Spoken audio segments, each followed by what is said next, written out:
Volcano বা আগ্নেয়গিরি কী, চলুন জানি আজকে।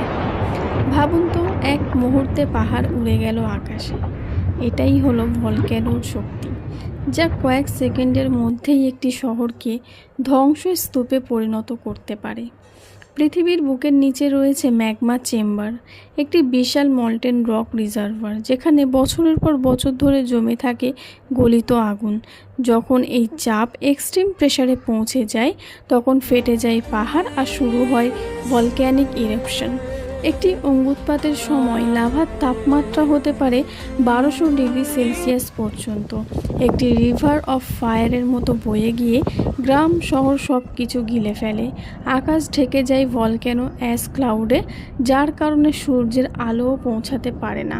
খ্রিস্টপূর্ব 79 সালে ইতালির পম্পে সিটি মাত্র কয়েক মিনিটের মধ্যে ভলক্যানো অ্যাশের নিচে চাপা পড়ে যায়।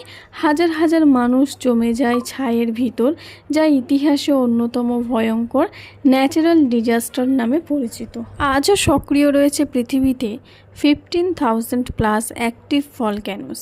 যে কোনো মুহূর্তে একটি অঙ্গুৎপাত গ্লোবাল ক্লাইমেট বদলে দিতে পারে এবং লক্ষ লক্ষ মানুষের জীবন হুমকির মুখে ফেলতে পারে। আরও জানুন, ফলো করুন এখনই।